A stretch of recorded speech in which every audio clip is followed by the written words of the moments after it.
Bonjour, bienvenue à vous tous, c'est Dalia Show.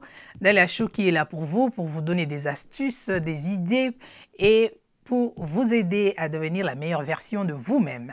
Donc aujourd'hui, nous avons décidé de parler de 5 langages de l'amour et cela va vous aider à pouvoir demeurer longtemps dans votre relation amoureuse. Et si vous êtes ici pour la première fois, je vous laisse le temps de vous abonner et surtout n'oubliez pas de cliquer la cloche qui est juste à côté afin de recevoir des notifications chaque fois que nous mettons des nouvelles vidéos.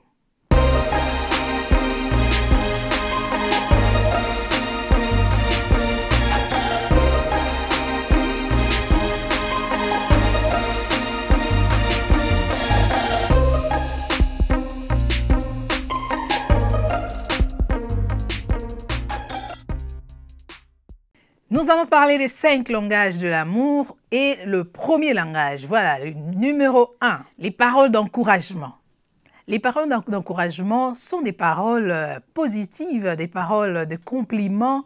Ce sont des paroles que vous donnez, que vous dites à l'autre pour pouvoir toujours lui remonter le moral, lui faire des compliments. Par exemple, lorsque quelqu'un fait quelque chose de bien, lorsque votre partenaire fait quelque chose de bien, vous dites « Ah, merci beaucoup, c'est très gentil, vous êtes les meilleurs, vous êtes la meilleure ».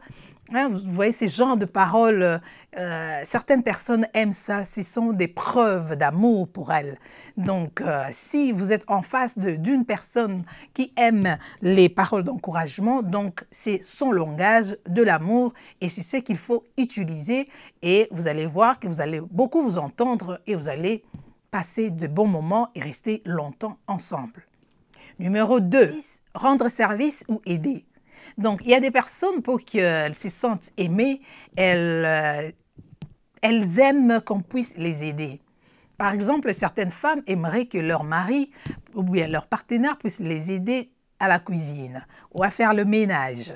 Donc, il y a certaines femmes qui ne s'occupent pas du tout de ça, elles se donnent à fond et elles n'ont pas besoin d'aide.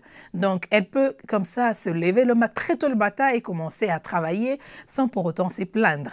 Et elle va finir sa journée sans problème. Mais il y a d'autres femmes qui aimeraient quand même avoir de l'aide. Donc, pour qu'elle se sente aimée, elle aimerait que son partenaire, que son conjoint puisse l'aider dans les tâches ménagères, puisse l'aider dans certains travaux, dans la maison, dans tout ce qu'il faut faire comme des travaux pratiques. Donc, ce sont des gestes qui prouvent que cette personne l'aime. Numéro 3, recevoir des cadeaux.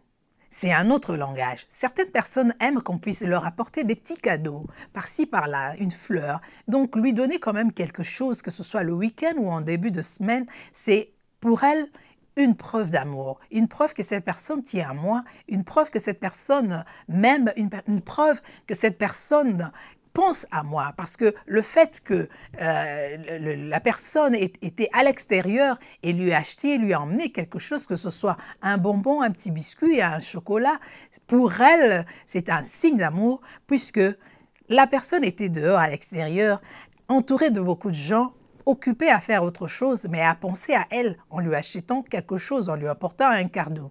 Donc, pour elle, c'est un signe d'amour, c'est un signe que cette personne la considère. Et vous allez voir, vous n'aurez pas beaucoup de problèmes dans votre relation amoureuse lorsque vous comprenez que cette personne aime beaucoup des petits cadeaux. Numéro 4, temps de qualité.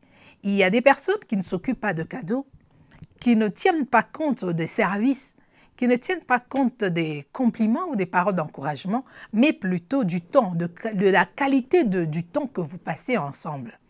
Donc, ce sont des genres de personnes qui aiment passer du temps avec leurs amoureux ou leurs amoureuses. Ce sont des personnes qui aiment rester quand même, avoir un temps de qualité, passer du temps soit à marcher, à faire la promenade, soit à aller au restaurant, soit au cinéma. Ce sont des personnes qui aiment rester au fait en compagnie de leur amoureux ou leur amoureuse.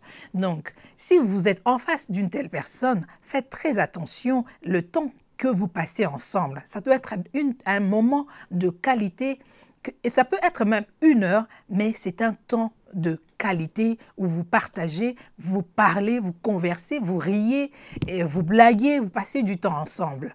Donc, si vous avez compris que le partenaire, la personne avec qui vous êtes en relation, aime ce langage d'amour, si vous passez du temps avec elle, c'est pour elle, c'est un signe d'amour, donc faites-le régulièrement.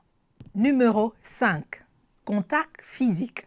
Quand je parle du contact physique, ce n'est pas du tout avoir des relations sexuelles à tout moment. Je parle de gestes d'affection. Ce sont des personnes qui aiment qu'on la touche régulièrement. C'est le genre de personnes qui aiment se sentir touchées à la main, aux épaules. Hein, ces genres de gestes d'affection, pour elles, c'est vraiment des gestes qui prouvent que cette personne m'aime parce que la personne est attentionnée et quand on se promène, me tient la main, quand on est ensemble. Donc, ce sont des personnes qui sont câlines, qui aiment ce genre de gestes, que ce soit en privé ou en public. Pour elles, c'est un signe que nous sommes en amoureux, nous nous aimons, que tu aimes, que tu l'aimes. Voilà. Donc, lorsque vous êtes en relation amoureuse avec une personne, faites très attention à tous les gestes et à tout ce que vous faites afin de comprendre son langage. Et si vous ne comprenez toujours pas, après quelque temps, à un moment, pourquoi ne pas lui demander? Donc, il faut mieux connaître la personne pour pouvoir vivre heureux et passer de bons moments et vivre longtemps ensemble. Donc voilà, essayez de voir quel langage d'amour vous aimez, hein, que votre partenaire puisse exprimer en votre présence ou bien envers vous. Donc, allez-y et examinez, essayez de voir votre partenaire, c'est quoi son langage d'amour. Et lorsque vous allez le découvrir, vous allez voir que vous allez résoudre beaucoup de problèmes, vous allez éviter beaucoup de petits problèmes autour de vous et dans votre relation. Si vous n'êtes pas encore abonné, si c'est pour vous la première fois, je m'appelle Dali Mobembo et c'est Dalia Show. Abonnez-vous et n'oubliez pas la cloche qui est juste à côté pour recevoir des notifications chaque fois que nous mettons une nouvelle vidéo. Alors, bonne chance à vous dans votre relation. Je vous retrouve très bientôt. Likez et partagez. Merci et à bientôt.